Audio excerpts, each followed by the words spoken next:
Question change हो सकता है थोड़ा सा। क्वेश्चन में वैल्यू चेंज हो सकती हैं, फॉर एग्जांपल 3 2, ये वैल्यूज़ भी चेंज हो सकती है। और ये भी हो सकता है कि हमारे पास लोकेशंस जो हैं वो चेंज हो जाएं। फॉर एग्जांपल यहाँ पे तो सिर्फ पूछा गया था ना कि x to y और y to z है, तो मे बी इससे ज़्यादा हमारे पास कनेक्शंस हो, ठीक है, 3 से 4 जगह हों या 4 से 5 दफ़ा हमें अपने रूट्स चेंज करने पड़े, थोड़ी सी क्वेश्चन की कॉम्प्लेक्सिटी को इंक्रीज़ करने के लिए। फॉर एग्जांपल मैं अगर आपको कहूँ कि you have to move from A to D, ठीक है, ए से आपने डी तक मूव करना है, पहले मैं आपको ए से बी के रूट्स दे दूं, बी से सी के रूट्स दे दूं, सी से डी के रूट्स दे दूं। तो इस तरीके से आपकी थोड़ी सी कॉम्प्लेक्सिटी की इंक्रीज करने के लिए एग्जामिनर क्वेश्चन को इस तरीके से थोड़ा सा मोल्ड कर सकता है, ठीक है। What you have to remember is कि आपको पता हो कि हमने रूल ऑफ सम और रूल ऑफ प्रोडक्ट, जब हमने टोटल नंबर ऑफ वेज हमने फाइंड आउट करना है तो हमने रूल ऑफ सम और रूल ऑफ प्रोडक्ट को इम्प्लीमेंट करना है। और आपको ये पता होना चाहिए कि दोनों रूल्स आपस में इंटरकनेक्टेड हैं। क्वेश्चन से आपने वैल्यूज़ कैसे आइडेंटिफाई करनी है, रूल ऑफ सम में कैसे इम्प्लीमेंट करनी है, और फिर रूल ऑफ प्रोडक्ट में कैसे इम्प्लीमेंट करनी है, ये देख लेना है, ठीक है। इसके बाद हम नेक्स्ट रूल के ऊपर चलते हैं अपने, दैट इज़ परम्यूटेशन। तो सबसे पहले हम लोग परम्यूटेशन की डेफिनेशन पढ़ लेते हैं। An arrangement of some of the elements or an ordered combination of elements is called permutation. Permutation का स्टूडेंट्स क्या मतलब है कि हमारे पास कुछ एलिमेंट्स गिवन हैं, ठीक है, और वो ऑर्डर्ड एलिमेंट्स हैं। अगेन क्या है, ऑर्डर्ड एलिमेंट्स हैं। तो उन एलिमेंट्स को यूज़ करते हुए कितने टोटल कॉम्बिनेशंस बन सकते हैं, वो कॉम्बिनेशंस क्या कहलाएंगे, परम्यूटेशन, ठीक है, उसकी कितनी परम्यूटेशंस हो सकती हैं।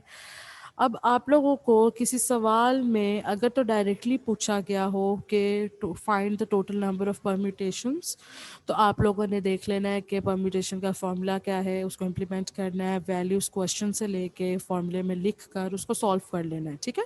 और अगर परम्यूटेशंस गिवन नहीं है तो फिर आपने देखना है कि क्वेश्चन जो है मेरे पास उसमें एलिमेंट्स ऑर्डर्ड हैं या अनऑर्डर्ड हैं। क्योंकि स्टूडेंट्स अगर हमारे पास जो एलिमेंट्स हैं वो ऑर्डर्ड होंगे तो परम्यूटेशंस होंगी, और अगर अनऑर्डर्ड होंगे तो वो कॉम्बिनेशन होंगे, ठीक है, जो इससे नेक्स्ट रूल है हमारा। तो परम्यूटेशन में सबसे पहली बात आप लोगों ने क्या याद रखनी है, ऑर्डर्ड कॉम्बिनेशन ऑफ एलिमेंट्स हो, ठीक है। तो अब इसके एक एग्जांपल डिस्कस कर लेते हैं ताकि आप लोगों को आइडिया हो जाए कि इस क्वेश्चन को सॉल्व कैसे करना है।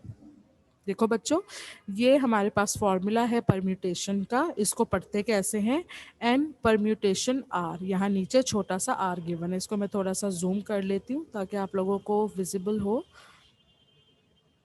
देखो बच्चों, यहाँ नीचे ये जो छोटा सा लिखा हुआ है ये आर है, एन परम्यूटेशन आर इसको पढ़ेंगे और इसमें हमने total number of permutations find out करनी होती हैं। So n permutation r is equal to n factorial divided by n minus r factorial, ठीक है स्टूडेंट्स। अब मैं सबसे पहले आप लोगों को बताती हूँ कि यहाँ पे n क्या है, r क्या है और p क्या है। तो students p stands for permutation, और परम्यूटेशन हम लोगों ने फाइंड आउट करनी है, ठीक है। और n जो है that is the selected number of elements. Again I repeat, n is selected number of elements, ठीक है। और n क्या है, total number of elements. n क्या है, total number of elements. Student permutation जब हम फाइंड आउट कर रहे होते हैं ना, तो अक्सर औकात हमारे पास ऐसा होता है कि अगर हमारे पास फॉर एग्जांपल 10 एलिमेंट्स मौजूद हैं और वो ऑर्डर्ड है, क्योंकि हमारी डेफिनेशन के अंदर ये चीज़ है कि हमारे एलिमेंट्स ऑर्डर्ड होने चाहिए, ठीक है। तो अगर हमारे पास फॉर एग्जांपल 10 एलिमेंट्स मौजूद हैं, वो सारे एलिमेंट्स ऑर्डर्ड हैं, और उसके अंदर तो हमें n की वैल्यू इससे क्या मिलेगी, टोटल नंबर ऑफ हमारे पास एलिमेंट्स कितने हैं 10, तो n की वैल्यू क्या हो जाएगी 10। अब बच्चों यहाँ पे समझने वाली बात ये है कि टोटल नंबर तो हमने फटाफट फाइंड आउट कर लिए कि हमारे पास कितने एलिमेंट्स मौजूद हैं, लेकिन कभी कभार ऐसे होता है कि क्वेश्चन को थोड़ा सा ट्रिकी बनाने के लिए एग्जामिनर आर की वैल्यू और एन की वैल्यू अलग अलग रखता है। जैसे कि वो ये कह सकता है क्वेश्चन के अंदर कि from 10 number of elements you have to pick for example 5 elements and then find the total number of permutations. क्या मतलब कि आपके पास टोटल नंबर ऑफ एलिमेंट्स जो 10 है, तो ये तो पता चल गया कि n की वैल्यू 10 है, लेकिन you have to pick 5 number of elements at one time. तो इसमें फिर हमें क्या पता चलेगा कि हमारे पास r की वैल्यू क्या होगी, 5, क्योंकि हमने एक वक्त में जो total number of elements use करने हैं वो कितने हैं, 5। और ये स्टूडेंट आपको क्वेश्चन में गिवन होगा। अगर आपको क्वेश्चन में ऐसी कोई चीज़ नहीं दी हुई कि आपने एक वक्त में इतने एलिमेंट्स यूज़ करने हैं, तो स्टूडेंट्स फिर आपकी जो आर की वैल्यू होगी वो भी जितने टोटल एलिमेंट्स थे उतनी ही होगी। जैसे कि अगर आपके क्वेश्चन में गिवन हो कि 10 एलिमेंट्स हैं आपके पास और इनकी टोटल नंबर ऑफ परम्यूटेशंस क्या होंगी, तो टोटल नंबर ऑफ एलिमेंट्स 10 हुए और सारे एलिमेंट्स हमने उसी टाइम यूज़ करने हैं, तो हमारे पास आर की वैल्यू भी 10 ही होगी। ठीक है, तो हम यहाँ पे स्टूडेंट्स दो एग्जाम्पल्स देख लेंगे। एक वो एग्जाम्पल देखेंगे जिसमें हमारा आर की वैल्यू और एन की वैल्यू सेम होगी, और एक वो एग्जाम्पल देखेंगे जिसमें एन और आर की वैल्यू डिफरेंट होगी। ठीक है, अच्छा, अब ये लेफ्ट वाली साइड तो सेम रहेगी क्योंकि हमने राइट साइड पे वैल्यूज पुट करनी है। तो स्टूडेंट्स, एन और आर की वैल्यू समझने के बाद आपको अगली जो चीज़ आनी चाहिए वो है फैक्टोरियल फाइंड आउट करना। ठीक है, तो स्टूडेंट्स, हम लोग प्राइमरी क्लासेस में फैक्टोरियल फाइंड आउट करने हमने सीखा था, उसको मैं रिपीट कर देती हूँ। फॉर एग्जांपल, अगर मैं आपको कहूँ कि 6 का फैक्टोरियल फाइंड आउट करना है, क्योंकि किसी एक नंबर का फैक्टोरियल फाइंड आउट करना होगा एट अ टाइम, तो अगर मैं आपको कहती हूँ फॉर एग्जांपल न्यूमरेटर में n की वैल्यू मेरे पास 10 है, तो स्टूडेंट्स आप लोग फैक्टोरियल को कैसे फाइंड आउट करोगे, मैं आपको बताती हूँ।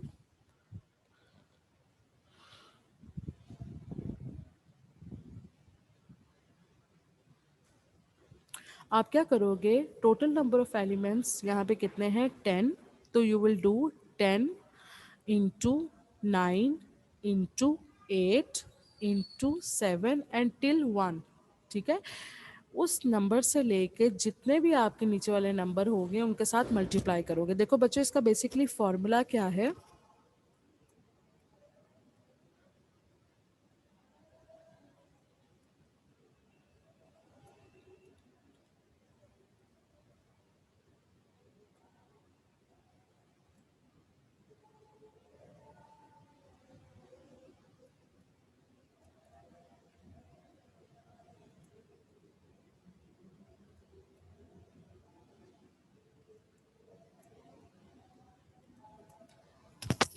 देखो बच्चों, इसको समझने की कोशिश करो। इसको हम लिखते इस तरीके से, n into n minus one into n minus two into n minus three till so on. ठीक है, तो इसका क्या मतलब हुआ कि अगर मेरे पास यहाँ पे n की वैल्यू 10 थी, तो 10 इंटू एन माइनस वन कितना हुआ, 9।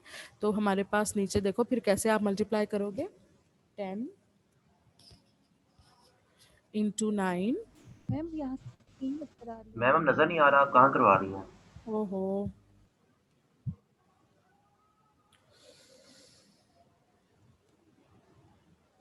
Now it's visible.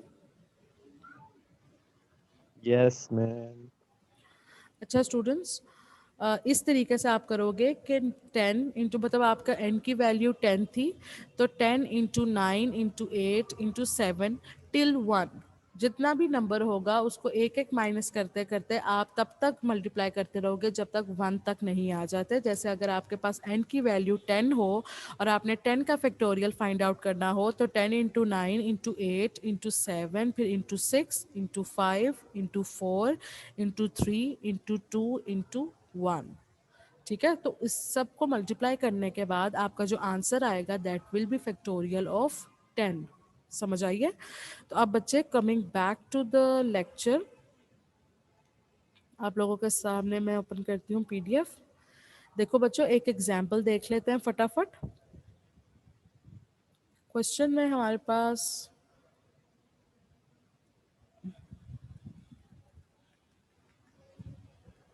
अच्छा बच्चों, क्वेश्चन में देखो हमें क्या पूछा गया, मैं एक एग्जांपल डिस्कस कर रही हूँ। In how many ways a bunch of 6 different cards can be permutated. क्या मतलब है कि आपके पास 6 डिफरेंट कार्ड्स मौजूद हैं और वो क्वेश्चन में पूछ रहे हैं कि इन 6 कार्ड्स को यूज़ करते हुए कितनी दफ़ा परम्यूटेशंस हम कर सकते हैं। तो बच्चों आप लोगों को मैंने कहा था कि कुछ क्वेश्चन में एन और आर की वैल्यू सेम होगी, कुछ में डिफरेंट होगी। तो बच्चों इस क्वेश्चन में आप देख सकते हो कि एन और आर की वैल्यू सेम है, क्योंकि उसने कहा है कि in how many ways a bunch of 6 different cards can be permutated. तो उसने ये बता दिया कि 6 कार्ड्स हमने एक वक्त में यूज़ करने हैं और 6 कार्ड्स ही हमारे पास टोटल मौजूद हैं।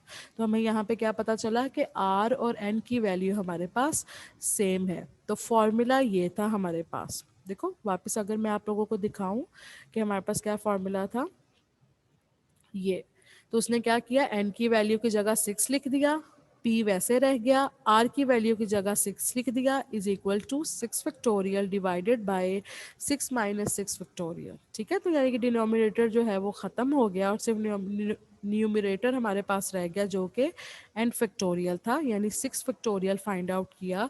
तो 6 फैक्टोरियल को कैसे फाइंड आउट करेंगे, 6 into 5 into 4 into 3 into 2 into 1।